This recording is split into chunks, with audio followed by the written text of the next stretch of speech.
of the Global Teacher Prize 2021 is Keishia Thorpe from the United States of America.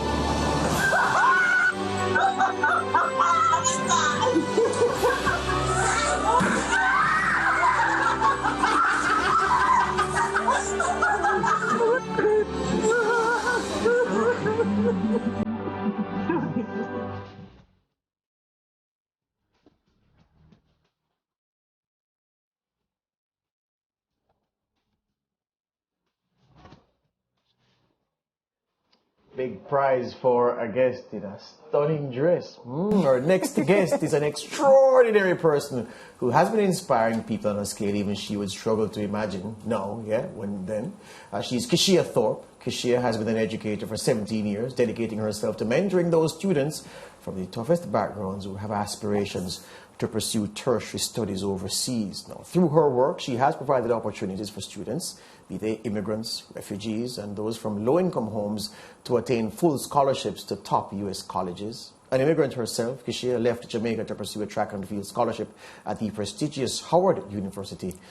Fully aware of the power of education, Kishia finished top of her class at Howard, a place where she built a base for the service she subsequently provided to those from challenging and challenged backgrounds. She got more than a taste for this kind of service when, while at Howard, she volunteered as a tutor at a nearby inner-city school. Kishia is also co-founder of U.S. Elite International Track and Field, Inc., a non-profit entity offering at-risk students across the globe opportunities to use their talents as a vehicle to access scholarships to U.S. colleges. Kishia stands proud, the first black woman to win the Global Teacher Prize. She did so 2021, as you saw there, an accolade that carried with it a prize of $1 million US. But forget the prize, it's about the work. It's about the work, and we're pleased to say that she's joined us in studio.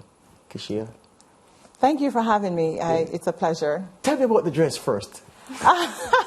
The dress. It's my sister's dress. That's fine. Listen, no, so we were asked to come on and to do just the interview, like an interview round.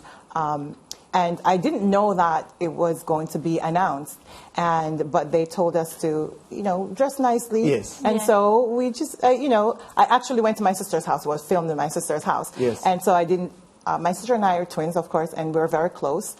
So I was at her house and I said, I come here to get dressed. Yes. She's like, okay, go to my closet. I went to her closet. I grabbed the dress. I put it on. We all got dressed up, sat in her living room, and they announced it. But as you can see how it happened, yes. I didn't get it at first. My sister got it. And because it was almost like an interview trick. Yes. And they announced it. They're like, how would you feel if you are the winner? Yes. And I'm like, and I was about to answer the question, and they're like, how would you feel if you're the winner? Because you are. And that was when I got it. And yeah, they got it first, and I did not get it at first. But it was an overwhelming feeling. It was a proud moment for me. Absolutely so. And the reason I started with the dress is because people in fashion and who love fashion are mourning Andre Talley, the former editor of Vogue. Oh, right. The first black man to edit Vogue under Anna Wintour's leadership, who died yesterday. Anyway, that's out of the way. The work, Kishia, talk to me about so you had this track scholarship to Howard. You aced, you did what bright people do at university. You cleaned up, right? Your class. You had the world in front of you. And you decided that with the skills you had, with the skills that you could leverage to make yourself very well off in life and to pursue other interests, you decided that, look, I have to use the time that I have, the contacts that I have made to help those who are not from privileged backgrounds to get a taste of this dream, to get this access. What motivated this? My background totally motivated it. I was one of those girls who grew up poor. I remember my grandmother facing so many financial challenges, but one thing she did instill in us is the value of education, and she would say, it doesn't matter how much money you have, just get up and go to school. Just go to school. So, of course, she pleats our uniform, because, there is a misconception that when kids show up and they look a certain way, people judge them. And my grandmother, she knew that we didn't have much, but she's like, put on a good face. Where in Jamaica did you grow up? I was born in Kingston, grew up partially in Trelawney, and then moved back to Kingston and went to St. Andrew High School for girls. And so she was one of those persons who starched the uniform, and because she wanted you to, it's almost like putting a mask on over poverty, but not really, because it was also an elevated feeling that you know that you're somebody. And I think that really motivated me when I went to college at Howard. And graduated with my degree. I wanted to make sure that I passed that on to others, because I know I wasn't the only person who had that feeling, the only person who was coming from that background. And then I went to the U.S. and saw students that were going through some of the same challenges and some of the same experiencing some of the same lack of resources in their communities. And it really, my grandmother always tell me that those who can give back should. And to whom much is given, much is expected. And I just wanted to make sure that I use that to give back. Because when you grow up poor, it's your obligation to give back when you make it. And what I find so, commendable about you is the fact that you have the patience to go through this redesigning the 12th grade curriculum and whatnot. Would take a lot of patience, a lot of, strength, because many a times my parents actually wanted me to be a teacher, and I feel as if it requires a certain level of patience. So what keeps you going? What keeps me going? Their stories keep me going. I think most times we think when we go into a classroom, we are the only bearers of knowledge, and you learn so much from your students. I'm glad that I'm a teacher who is very reflective. And because I'm very reflective, I make sure that I implement my students' voice in my classroom, because they tell me about my stuff as much as I tell them about their stuff. And we grow together. I learn from them and they learn from me, and they make me a better person. Yeah, and now that you've achieved this feat, and it's very, very commendable, are you going to push on more? Do we expect to see you doing more? Is there pressure on you that, you feel as if I have to do this 10 times more now? Is it that you're going to open a school where you train other people? What's the plan? It's funny you say that. It does feel like a little bit of pressure because the spotlight is on you, and people expect so much. But at the same time, I always tell myself that if you're doing hard work, it's not hard work. So for me, it's how do I continue to use my platform to elevate teachers, to elevate the profession of teaching, and to make sure that students, not just in the U.S. or in Jamaica or where I'm at, but across the globe, because that's one commonality we all share, is that poverty is everywhere.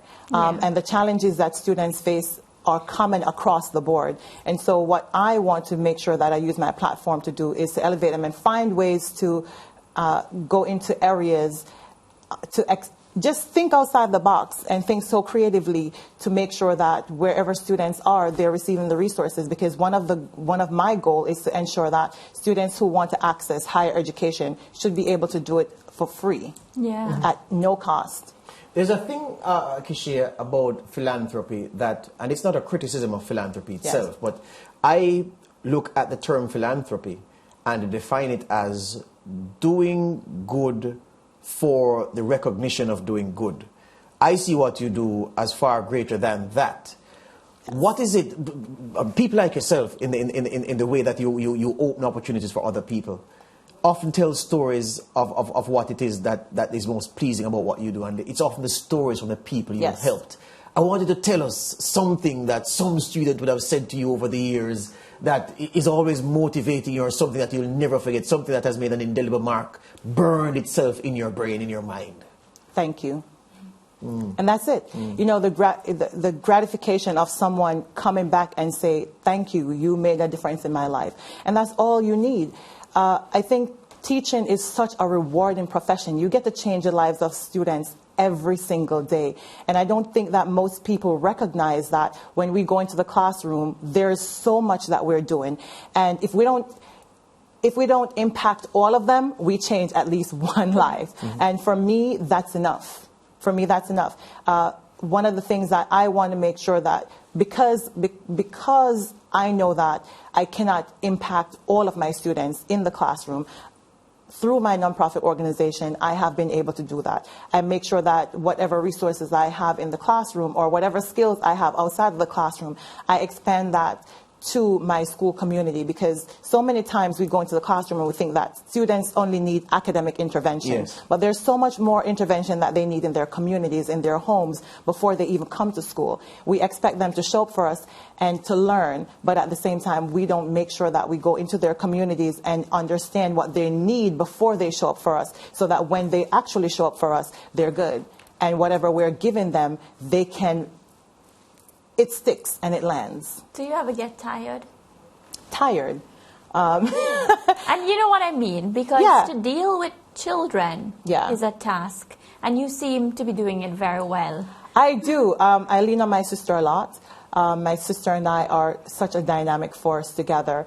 Do I get tired? I have sleepless nights. But I think mission, my purpose has just driven me. When I get up in the morning, my purpose is like my coffee. Like, I feel motivated, I feel excited.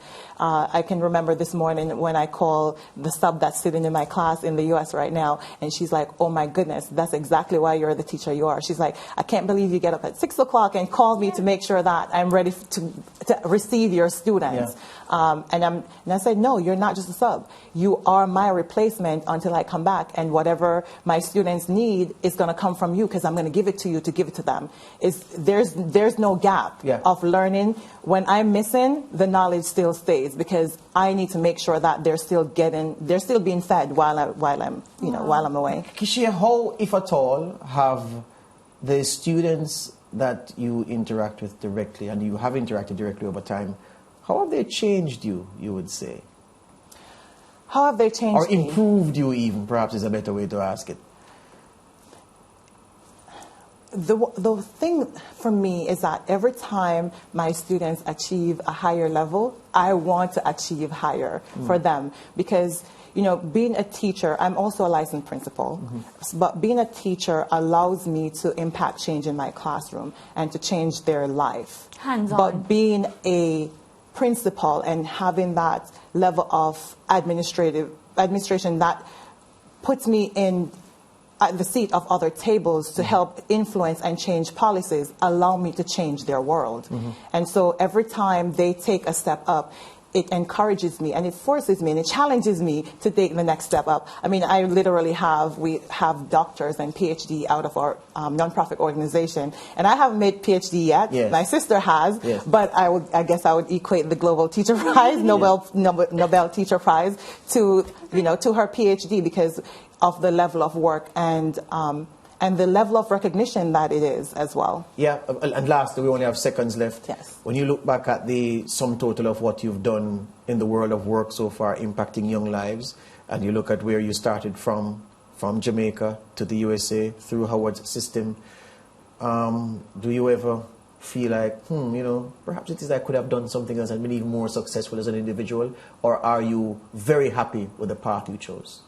I am very happy with the path that I chose. I'm not content, nonetheless, because there's so much work to be done, and I'm constantly. That's also one of the reasons one of the things that brought me to Jamaica on my first. I'm going to be doing a lot of different conferences and visits to different countries and share my expertise with other educators in other countries. But I wanted Jamaica to be my first stop, because for me it starts here, and one of my goals in coming here is to throw out this ask, because we have my organization, US Elite International, helps so many students to go to college and achieve their education debt-free. And I want to throw out to private companies, the public sector, the government, that collectively we all can try to get them back in here. We need to create a transition plan that when students get out of college there, they can come back into this society, have a transition plan, have some kind of support system that will allow them to take their knowledge and their skills and bring it back to Jamaica, so that we can continue to move towards this kind of progress that we're looking towards for the future. As they say in Star Wars, may the force be with you, Kishia. All the best to you. And thank you for doing the good work. Thank you so much. Good. That's our time for this segment of the SportsMax Zone. Much more on the other side.